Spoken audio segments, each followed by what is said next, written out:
नमस्कार प्यारे विद्यार्थियों। आज सामाजिक में हम आपके चैप्टर नंबर 5 पृथ्वी के प्रमुख परिमंडल इस चैप्टर का अध्ययन करेंगे। तो देखिए आप पेज नंबर 31 और चैप्टर है 5 पृथ्वी के प्रमुख परिमंडल। ठीक है, पृथ्वी के परिमंडल मतलब चारों ओर जो मंडल हैं, मतलब कौन कौन से हैं। भूमंडल है, जलमंडल है, स्थल मंडल है, वायुमंडल है। इन सभी का हम विस्तृत अध्ययन इस पार्ट में करने वाले हैं। क्लियर है सभी को? देखो, जैसा कि आप पहले अध्याय में पढ़ चुके हैं, पृथ्वी एकमात्र ऐसा ग्रह है जहाँ जीवन है। यह तो सभी जानते हैं, एक पृथ्वी ऐसा ग्रह है जहाँ पर क्या है, जीवन है। बाकी ग्रहों पर जीव संभव नहीं है। आगे देखें तो हम मानव यहाँ जीवित रह सकता है क्योंकि जीवन के लिए आवश्यक तत्व जैसे भूमि, जल तथा वायु जो इस पृथ्वी पर मौजूद हैं। पृथ्वी की सतह ऐसी है जिसमें पर्यावरण के 3 प्रमुख घटक आपस में मिलते हैं तथा एक दूसरे को प्रभावित करते हैं। जैसे पृथ्वी का जो ठोस भाग है उसे हम भूमंडल कहते हैं। गैस की पृथ्वी जो चारों ओर पृथ्वी को चारों ओर से घेरती है उसे हम वायुमंडल कहते हैं। और जहाँ ऑक्सीजन, नाइट्रोजन, कार्बन डाइऑक्साइड तथा दूसरी गैसें पाई जाती है, पृथ्वी के बहुत बड़े भाग पर जल पाया जाता है। ठीक है ना? तो लगभग 70% हिस्सा जो है पृथ्वी का वो पानी से ढका है, पानी है। और पृथ्वी के बहुत बड़े भाग पर जल पाया जाता है जिसे जलमंडल कहते हैं। और जलमंडल में जल की सभी अवस्थाएं होती है, जैसे बर्फ़ हो गया, जल हो गया, जलवाष्प हो गया। जीवमंडल एक सीमित क्षेत्र है जहां स्थल, जल, हवा एक साथ मिलते हैं, जहां सभी प्रकार के जीव पाए जाते हैं। ठीक है, तो सबसे पहले हम अध्ययन करेंगे भूमंडल का।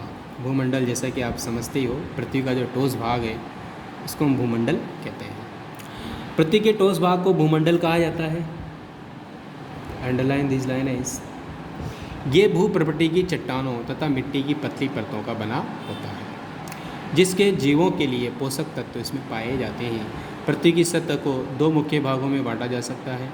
बड़े स्थलीय भूभाग को महाद्वीपों के नाम से जाना जाता है तथा बड़े जलाशयों को महासागरीय बेसिन के नाम से जाना जाता है। तो पृथ्वी को सतह को जो मुख्यतः 2 भागों में बांटते हैं, एक तो महाद्वीपों में और एक होता है महासागर। जो स्थल भूमि के जो बड़े बड़े भाग हैं उसको महाद्वीप कहेंगे और जो जलाशय हैं वो महासागर कहलाएंगे। विश्व के सभी महासागर आपस में एक दूसरे से जुड़े हुए हैं, जिसको हम चित्र 5.1 में देखेंगे।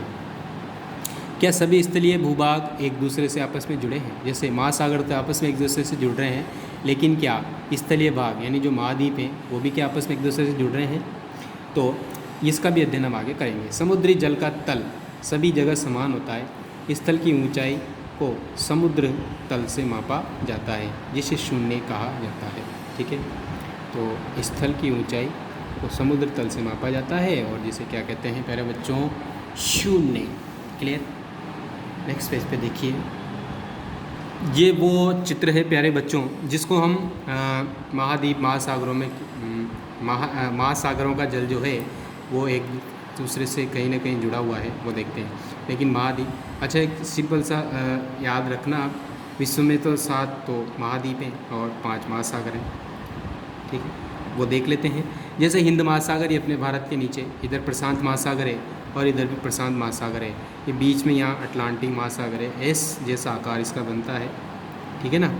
और हिंद महासागर का एम आकार का है ये। ठीक है, ये लेकिन ये देखो, ये अब ये हिंद महासागर है तो इसका यहाँ तक जल है, लेकिन ये अटलांटिक का जल आ गया तो ये यहाँ मिल गया। फिर इधर प्रशांत महासागर का जल भी इससे मिल रहा है। ये दक्षिणी महासागर है और ये उत्तरी आर्कटिक महासागर है। तो लगभग महासागरों का जल आप देख रहे हो आपस में मिल रहा है। लेकिन महाद्वीपों देखो, यहाँ से ये अटलांटिक महासागर हो गया। अब इसके इधर देखो उत्तरी अमेरिका और दक्षिण अमेरिका है। यहाँ यूरोप, एशिया, अफ्रीका और ये ऑस्ट्रेलिया, ये 7 महाद्वीप हो गए। ठीक है, तो आइए हम सबसे पहले महाद्वीपों का अध्ययन करेंगे। तो इधर वाले पेज पे देखिए, विश्व का सबसे ऊंचा शिखर माउंट एवरेस्ट है। इसकी सबसे ऊंची जो चोटी कही जाती है हिमालय पर्वत की है वैसे तो। 8,848 मीटर इसकी ऊंचाई है। विश्व का सबसे गहरा भाग प्रशांत महासागर का मेरियाना गर्त है। ये सबसे ऊंचा तो कौन सा हो गया? Mount Everest. अंडरलाइन कर लीजिए, विश्व का सबसे ऊंचा स्थान माउंट एवरेस्ट 8,848 मीटर हिमालय की चोटी है। और विश्व का सबसे निचला हिस्सा गहरा कौन सा है? प्रशांत महासागर में एक मेरियाना गर्त है वो, जिसकी गहराई है 11,022 मीटर नीचे। क्या आपने कभी कल्पना की है कि समुद्र की गहराई पृथ्वी के सबसे ऊंचे भाग से इतनी भी हो सकती है? देखो 8,848 मीटर तो ऊंचाई है, पृथ्वी के ऊंचे वाले भाग है, लेकिन नीचाई में देखो 11,022 मीटर निम्न हिस्सा भी है पृथ्वी का। ठीक है, महाद्वीप को पढ़ते हैं हम। पृथ्वी पर 7 प्रमुख महाद्वीप हैं। ये विस्तृत जल राशि के द्वारा एक दूसरे से अलग हैं। ये महाद्वीप हैं एशिया, यूरोप, अफ्रीका, उत्तरी अमेरिका, दक्षिण अमेरिका, ऑस्ट्रेलिया और अंटार्कटिका। चित्र 5.1 में जिनको हम देख चुके हैं। और इसको ध्यान से देखेंगे तो स्थल का बहुत बड़ा भाग उत्तरी गोलार्ध में पाया जाता है। ठीक है, जो सर्वाधिक स्थलीय भाग है उत्तरी गोलार्ध में है। उत्तरी गोलार्ध दक्षिणी गोलार्ध आपको पहले वाले चैप्टरों में पढ़ा दिए गए हैं, वीडियो में बताए हैं। ठीक है ना। तो सबसे पहले हम एशिया महाद्वीप का अध्ययन कर रहे हैं। एशिया विश्व का सबसे बड़ा महाद्वीप है। क्लियर सभी को? विश्व में सबसे बड़ा महाद्वीप एशिया और सबसे छोटा ऑस्ट्रेलिया है। ये पृथ्वी के कुल क्षेत्रफल के 1/3 भाग में फैला हुआ है। 1/3 हिस्से में ये फैला हुआ है पृथ्वी के। ये महाद्वीप पूर्वी गोलार्ध में स्थित है। कौन से में? पूर्वी में। कर्क रेखा इस महाद्वीप से होकर गुजरती है। कर्क रेखा इसी महाद्वीप से निकलेगी। एशिया के पश्चिम में यूराल पर्वत है। एशिया के पश्चिम में है ना, तो जो क्या करता है, इसे यूरोप से अलग करता है। इसे यूरोप से क्या करता है? वो अलग करता है। चित्र 5.1 में देखेंगे। यूरोप एवं एशिया के संयुक्त भूभाग को Eurasia, Europe plus Asia, Eurasia कहा जाता है। यूरोप और एशिया के जो संयुक्त भाग है उसको हम यूरेशिया कहते हैं। ठीक है। अब दूसरा है यूरोप। एशिया से बहुत छोटा है। ये महाद्वीप एशिया के पश्चिम में स्थित है। आर्कटिक वृत्त इससे होकर गुजरता है। ये 3 तरफ से जल से घिरा हुआ है। और विश्व के मानचित्र को देखिए एवं इसकी स्थिति का पता लगा सकते हैं। यूरोप कहाँ है? एशिया के पश्चिम में है। ठीक, और अफ्रीका के उत्तर में है, ऐसा कह सकते हैं। अफ्रीका अगला महाद्वीप है। एशिया के बाद विश्व का अफ्रीका के बाद दूसरा, पहला तो एशिया है, दूसरा ये हो गया। विषुवत वृत्त या 0 डिग्री अक्षांश इस महाद्वीप के लगभग मध्य से गुजर रही है। इस वाले चित्र में आप देख रहे हो, इधर वाले पेज में आपने निकाल रखा है, तो उसमें देखो 0 डिग्री भी इससे निकलती है और 23.5 डिग्री कर्क रेखा और 23.5 डिग्री मकर रेखा भी इसी से गुजरती है। ठीक है, 23.5 डिग्री उत्तरी और 23.5 डिग्री दक्षिणी, तो 3 रेखाएं इसी से ही गुजरती है। और जो 0 डिग्री अक्षांश है भूमध्य रेखा, वो इसके बीच में से गुजरती है। अफ्रीका एक बहुत बड़ा भाग उत्तरी गोलार्ध में स्थित है। चित्र 5.1 में जो आप देख रहे हैं, तो यही एक ऐसा महाद्वीप है जिससे होकर, मैंने अभी बताया आपको, कर्क रेखा, विषुवत रेखा और मकर रेखा, तीनों ही रेखाएं गुजरती है। सहारा का रेगिस्तान विश्व का सबसे गर्म रेगिस्तान है, जो कि अफ्रीका में ही स्थित है। अफ्रीका महाद्वीप में कौन सा? सहारा रेगिस्तान। ठीक है, रेगिस्तान है अपने यहाँ भी, राजस्थान में भी, जिसको थार का मरुस्थल कहते हैं। ये महाद्वीप चारों तरफ से समुद्र एवं महासागरों से घिरा हुआ है। चारों तरफ इसके समुद्र हैं और महासागर है, जैसा कि आप चित्र में देख रहे हो। एक साइड हिंद महासागर है, एक साइड आप देख रहे हो अटलांटिक महासागर है, नीचे दक्षिणी महासागर है। ठीक है, चारों तरफ से महासागर ही है इसमें।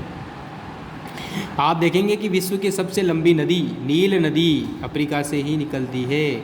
आपसे पूछा जाए विश्व की सबसे लंबी नदी कौन सी है? नील नदी। और ये कहाँ पर स्थित है? अफ्रीका में। क्लियर है सभी को? अफ्रीका का मानचित्र देखिए तथा बताइए कि कर्क रेखा, मकर रेखा तथा विषुवत रेखा इसके किन किन भागों से होकर के गुजर रही है। तो आप अफ्रीका का मानचित्र जब देखेंगे तो उसमें आपको ये पता लग जाएगा। क्लियर सभी को? अब आ गया उत्तरी अमेरिका। ये तीसरे नंबर का सबसे बड़ा महाद्वीप है। पहले पे एशिया, दूसरे पे कौन सा हो गया? इसमें तो यूरोप दे रखा है, लेकिन तीसरे नंबर पे अफ्रीका आता है। मतलब क्षेत्रफल की दृष्टि से। तो तीसरे नंबर पे कौन सा है प्यारे बालकों? उत्तरी अमेरिका। ये दक्षिणी अमेरिका से एक सक्रिय स्थल से जुड़ा हुआ है। ये चित्र में देखो आप, इधर ऊपर उत्तरी अमेरिका है, नीचे दक्षिण अमेरिका है। एक छोटे से सक्रिय स्थल से ये क्या किससे जुड़ा? बस थोड़ा सा रास्ता है इसका उत्तरी अमेरिका और दक्षिण अमेरिका के मिलने का। दिख रहा है सबको? बहुत अच्छे। तो ये दक्षिण अमेरिका से सक्रिय स्थल से जुड़ा हुआ है, जिसे पनामा जल संधि के द्वारा ये अलग होता है। ठीक है, नेक्स्ट पेज पे देखिए। ऐसा कहा जाता है कि ये महाद्वीप पूरी तरह से उत्तरी एवं पश्चिमी गोलार्ध में स्थित है। ये महाद्वीप, यहाँ अंडरलाइन करेंगे इसको, ये महाद्वीप 3 महासागरों से घिरा है। किससे? 3 महासागरों से। क्या आप इन महासागरों के नाम बता सकते हैं? कौन कौन से महासागरों से घिरा है? देखो यहाँ पर चित्र दे रखा है इसका। जल संधि, ये स्थल संधि है। स्थल का एक सकरा भाग होता है जो 2 बड़े स्थलीय भागों को एक दूसरे से जोड़ता है। ठीक है, ये देखो इससे ये जुड़ रहा है यहाँ पर। आगे देखिए, 3 महासागरों से घिरा हुआ है, आपको पता ही होगा। इधर अटलांटिक महासागर है, इधर प्रशांत महासागर है और इधर उत्तरी ध्रुव महासागर है इधर से। तो 3 हो गए ना इधर, ऐसे। दक्षिणी अमेरिका आ गया। अधिकांश भाग दक्षिणी गोलार्ध में स्थित है ना। इसके पूर्व एवं पश्चिम में कौन से 2 महासागर स्थित हैं? आपने देखा होगा, पूर्व में दक्षिण अमेरिका के वही अटलांटिक महासागर और पश्चिम में प्रशांत महासागर है। देखिए आगे, विश्व की सबसे लंबी पर्वत श्रृंखला, विश्व की सबसे लंबी पर्वत श्रृंखला एंडीज इसके उत्तर से दक्षिण की ओर फैली हुई है। ठीक है, इस चित्र में देखो आप, ये दक्षिण अमेरिका है। यहाँ इधर देखोगे आप, इसके पूर्व में तो अटलांटिक महासागर दिखेगा आपको। ठीक है, और इधर देखोगे तो प्रशांत महासागर दिख जाएगा। तो उस प्रश्न का आंसर ये हो गया आपका।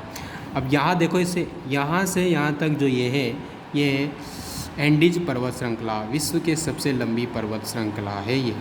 ठीक है, ये पहाड़ ही पहाड़ हैं, पर्वत है इधर। ठीक है, तो ये यहाँ से यहाँ तक, तो दक्षिण से उत्तर की ओर, ये पश्चिमी क्षेत्र। ठीक है, आ जाइए नेक्स्ट। एंडीज इसके उत्तर से दक्षिण की ओर फैली हुई है। दक्षिण अमेरिका में विश्व की सबसे बड़ी नदी अमेजन, विश्व की सबसे लंबी नदी तो कौन सी है? अमेजन। और सबसे बड़ी नदी कौन सी है? अमेजन। और सबसे लंबी है नील। नील नदी पाई जाती है अफ्रीका में, और अमेजन नदी कहाँ के है? दक्षिण अमेरिका में। विश्व की सबसे बड़ी अमेजन, विश्व की सबसे लंबी कौन सी? कौन सी प्यारे बालकों? कौन सी? विश्व की सबसे बड़ी तो क्या हो गई? अमेजन। और विश्व की सबसे लंबी हो गई नील नदी। ठीक है, चलो आगे चलते हैं। ऑस्ट्रेलिया, विश्व का सबसे छोटा महाद्वीप, विश्व का सबसे छोटा महाद्वीप कौन सा है? सबसे छोटा ऑस्ट्रेलिया, जो कि पूरी तरह से दक्षिणी गोलार्ध में, ये पूरी तरह से दक्षिणी गोलार्ध में है। ये चारों तरफ से महासागरों और समुद्रों से घिरा हुआ है। इसे द्वीपीय महाद्वीप कहा जाता है, क्योंकि चारों तरफ ये पानी से घिरा हुआ है। अंटार्कटिका, ये एक बहुत बड़ा महाद्वीप है जो कि दक्षिणी गोलार्ध में स्थित है। कहाँ पे? दक्षिणी गोलार्ध में, लेकिन दक्षिणी ध्रुव इस महासागर के मध्य में स्थित है। चूँकि यह दक्षिणी ध्रुव क्षेत्र में स्थित है, इसलिए हमेशा मोटी बर्फ़ की परतों से ढका रहता है। यहाँ किसी भी प्रकार का स्थायी मानव निवास नहीं है, यहाँ मनुष्य नहीं रहते हैं, क्योंकि यहाँ तो बर्फ़ ही बर्फ़ होती है। बहुत से देशों के शोध केंद्र यहाँ स्थित है। भारत के भी 2 शोध केंद्र यहाँ पर हैं, एक तो मैत्री और एक दक्षिणी गंगोत्री। ठीक है, ये इम्पोर्टेंट है। नेक्स्ट आ गया अपना जलमंडल। ठीक है, तो जलमंडल देख लेते हैं। पृथ्वी को नीला ग्रह कहते हैं। क्यों कहते हैं? क्योंकि पानी पानी है इस पर। लगभग पृथ्वी के 71% भाग पर जल है और 29% भाग क्या है? स्थल है। ठीक है, 29% भाग पर ही ज़मीनी हिस्सा है, बाकी तो पानी पानी है।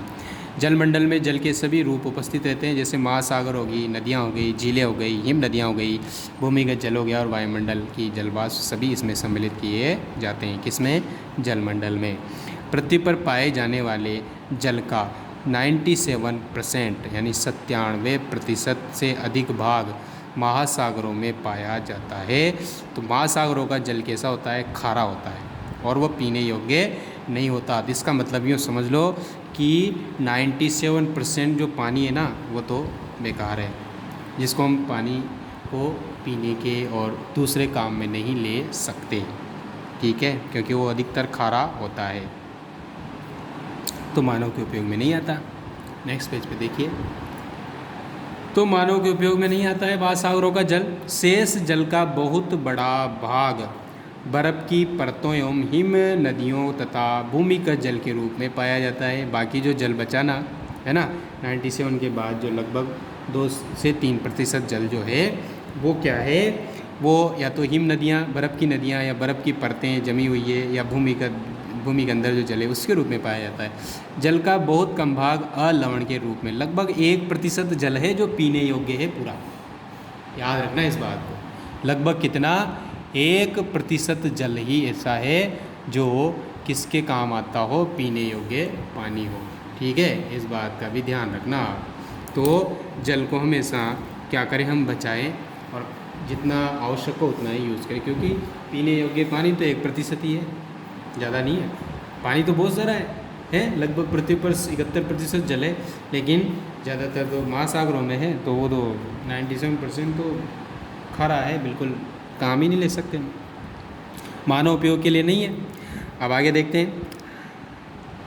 यही कारण है कि नीले ग्रह में रहने के बावजूद हम पानी की कमी महसूस करते हैं, ठीक है ना, क्योंकि ज़्यादातर तो लवणीय है।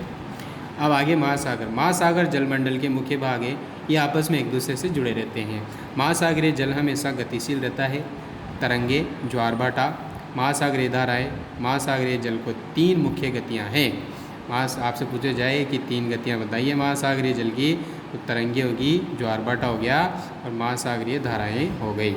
बड़े से छोटे आकार के आधार पर क्रमशः 5 महासागर हैं। सबसे बड़ा प्रशांत महासागर हो गया, फिर दूसरे नंबर पे अटलांटिक महासागर हो गया, तीसरे नंबर पे हिंद महासागर, फिर दक्षिणी महासागर और फिर आर्कटिक महासागर, जैसा कि हमने उस चित्र में देखा था, ठीक है बच्चों।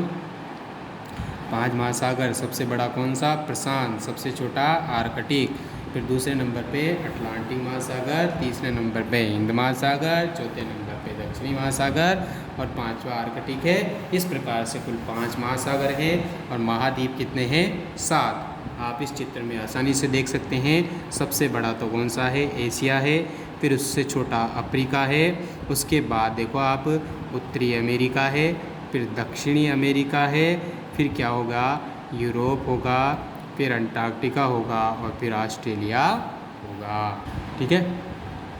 तो पहला, फिर ये दूसरे नंबर पे, ठीक है, तीसरे नंबर का ये हो गया, चौथे का ये हो गया, ये अंटार्कटिका जो होगा ये किससे नंबर का? 5वें नंबर का, और यूरोप हो गया 6ठे नंबर का, और 7वें नंबर पे हो गया ये वाला, ठीक है।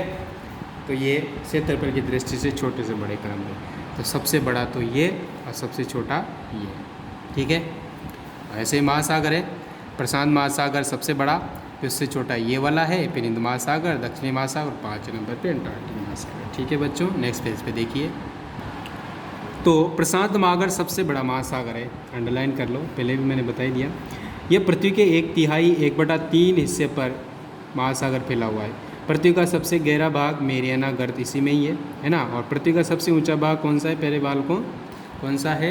माउंट एवरेस्ट जो है ना, 8,848 मीटर ऊंचा है, और सबसे ये 11,000 मीटर से भी ज़्यादा नीचा है। कौन सा? मेरियाना गर्त, जो कहाँ पर है? प्रशांत महासागर। प्रशांत महासागर लगभग वृत्ताकार है, ठीक है ना, गोल है ये वैसे। एशिया, ऑस्ट्रेलिया, उत्तर एवं दक्षिण अमेरिका इसके चारों ओर स्थित है। एशिया, ऑस्ट्रेलिया, उत्तर और दक्षिण अमेरिका इसके चारों ओर स्थित है। चित्र 5.1 में हम देख सकते हैं। प्रशांत महासागर के चारों ओर महाद्वीपों की स्थिति का पता भी लगा सकते हैं। अटलांटिक महासागर विश्व का दूसरा सबसे बड़ा महासागर है, फिर अटलांटिक है। ये अंग्रेजी के एस आकार के जैसा है, ठीक है ना, मैंने बताया था आपको। एक बारी फिर मैं आपको इस चित्र में ले चलता हूँ। देखो यहाँ पे ये है आपका अटलांटिक महासागर, देख रहे हो आप। तो यहाँ से चलोगे ना आप, तो यूँ करके एस के जैसे आकृति हो जाएगी इसकी। और मैंने हिंद महासागर बताया था आपको, एम, यूँ यूँ और फिर यूँ, ठीक है ना, ऐसे एस आकार है इसका। कौन सा आकार है? एस। फिर देखते हैं, इसके पश्चिम किनारे पर उत्तर एवं दक्षिणी अमेरिका है तथा पूर्वी किनारे पर यूरोप और अफ्रीका है। अटलांटिक महासागर की तटरेखा बहुत अधिक तंतुरित यानी कटीफटी है, देखो जैसे दांत होते हैं ना वैसे ये कटीफटी तटरेखा है इसलिए है। यह अनियमित एवं दंतुरित तटरेखा प्राकृतिक पोताश्रय एवं पतनों के लिए आदर्श स्थिति यानी बंदरगाह आदि यहाँ पर बहुत सारे हैं। व्यापार की दृष्टि से ये सबसे व्यस्त महासागर है। सबसे व्यस्त महासागर यानी ज़्यादातर जो व्यापारिक समुद्री जहाज है वो यही इसी महासागर में होकर जाते हैं, तो ये सबसे व्यस्त महासागर है। ये अब आ गया हिंद महासागर तीसरे नंबर पे। हिंद महासागर ऐसा महासागर है जिसका नाम किसी देश के नाम पर रखा है, यानी भारत के नाम पर, क्योंकि इसके उत्तर में कौन सा देश स्थित है? हिंदुस्तान, ठीक है। और इसी हिंदुस्तान के कारण इसको क्या कहा गया? हिंद महासागर कहा गया। ये महासागर लगभग त्रिभुजाकार है। किसकी तरह है? त्रिभुजाकार, और इसको एम आकार कहते हैं। इसके उत्तर में एशिया, पश्चिम में अफ्रीका है और तथा पूर्व में ऑस्ट्रेलिया है, ठीक। चौथे पे है अपना दक्षिणी महासागर। अंटार्कटिका महाद्वीप को चारों ओर से ये घेरता है ना। यह अंटार्कटिका महाद्वीप से उत्तर की ओर 60 डिग्री दक्षिणी अक्षांश तक फैला हुआ है। आर्कटिक महासागर 5वां नंबर का है। उत्तर ध्रुव वृत्त में स्थित है तथा ये उत्तर ध्रुव के चारों ओर फैला हुआ है। यह प्रशांत महासागर के छिछले जल वाले एक सक्रिय भाग से जुड़ा रहता है जिसमें बेरिंग जल संधि के नाम से जाना जाता है। यहाँ से अंडरलाइन करेंगे बेरिंग जल संधि।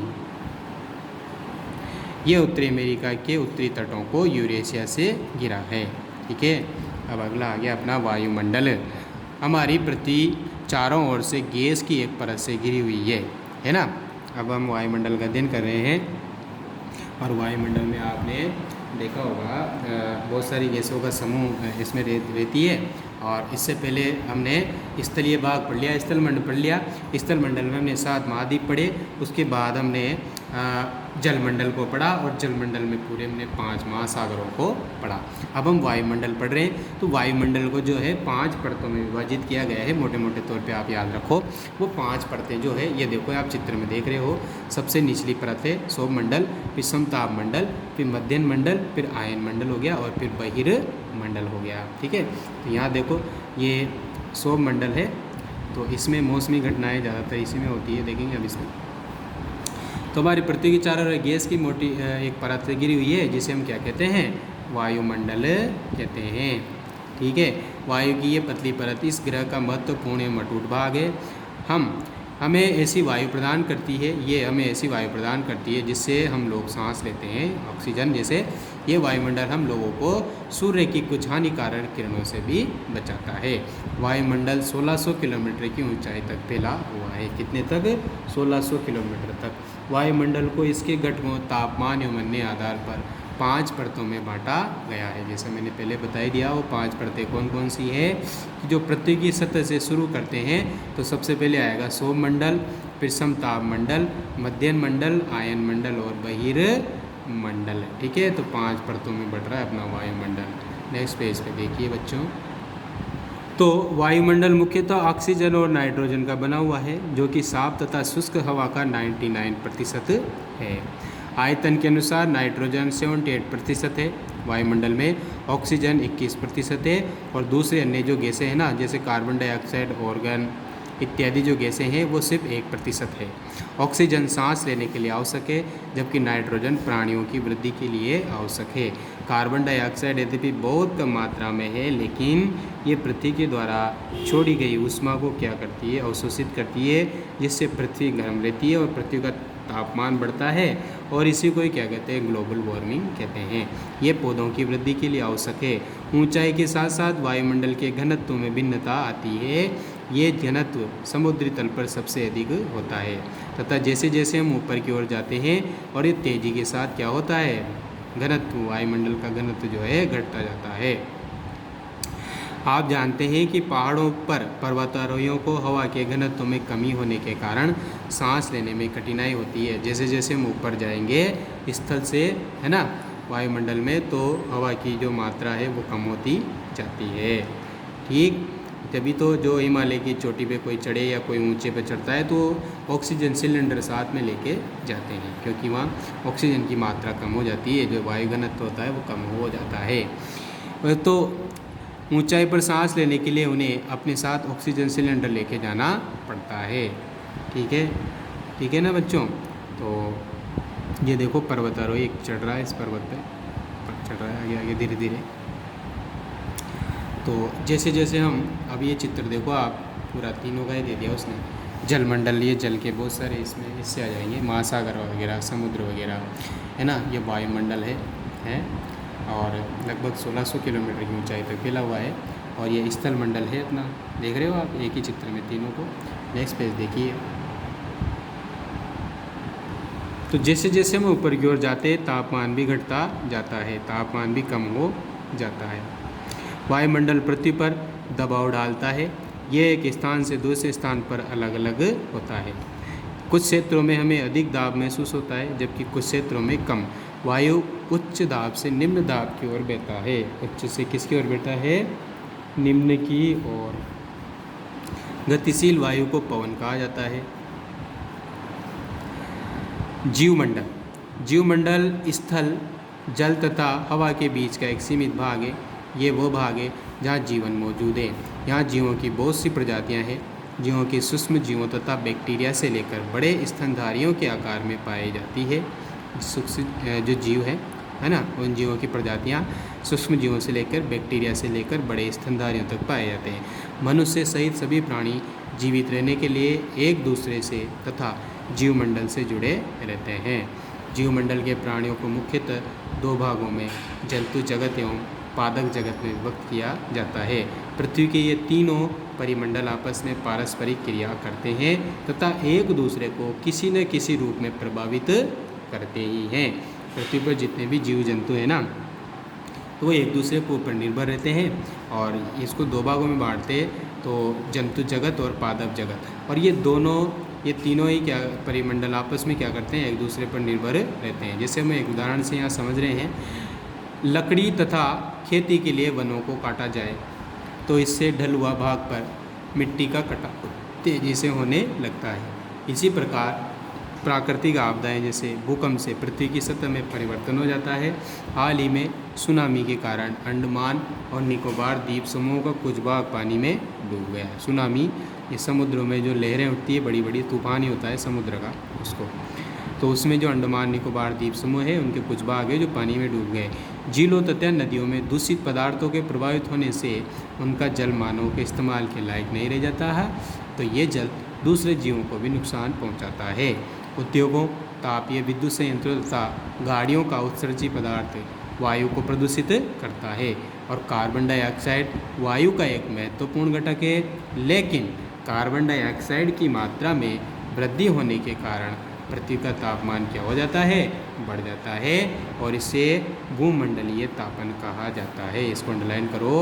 कार्बन डाइऑक्साइड की मात्रा में वृद्धि के कारण पृथ्वी के तापमान में वृद्धि हो रही है, इसे भूमंडलीय, और इंग्लिश में क्या कहते हैं इसको? Global warming. इसलिए भूमंडल, वायुमंडल, जलमंडल के बीच प्राकृतिक संतुलन को बनाए रखने के लिए पृथ्वी के संसाधनों का सीमित उपयोग की आवश्यकता है।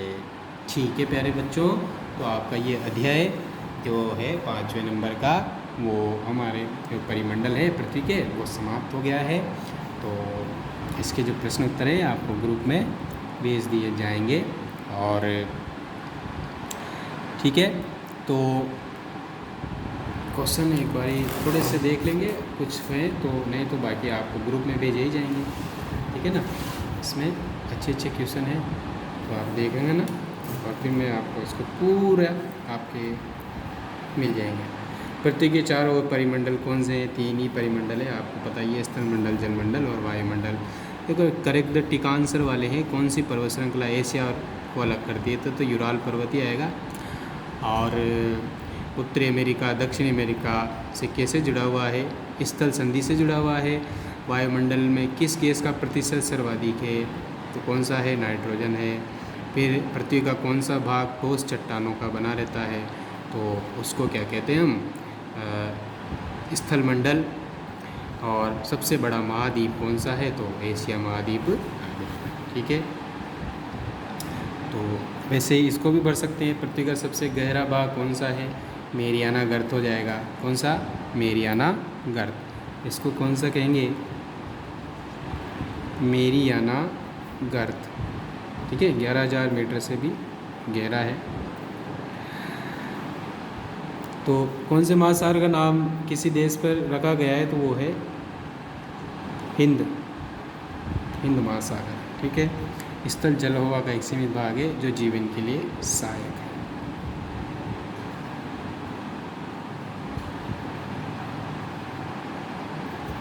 तो इसको हम क्या कह सकते हैं? जीवमंडल कह सकते हैं या जीवमंडल कह सकते हैं। नेक्स्ट देखो, यूरोप एवं एशिया महाद्वीप को एक साथ क्या कहते हैं? यूरेशिया। क्या कहते हैं? यूरेशिया। और पृथ्वी पर सबसे ऊंचा पर्वत शिखर कौन सा है? माउंट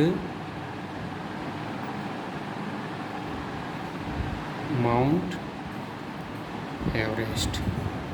ठीक है, कितनी ऊंचाई है? 8,848 मीटर। ठीक है प्यारे बच्चों, तो ये 2 क्वेश्चन मैंने करा दिए। ये वाले क्वेश्चन हैं और इधर कुछ जो भी होगा वो इधर के जो क्वेश्चन है वो आपको ग्रुप में भेज दिए जाएंगे। ओके बच्चों, तो आज के लिए काफ़ी है, कल के लिए बहुत कुछ बाकी है। ओके, धन्यवाद।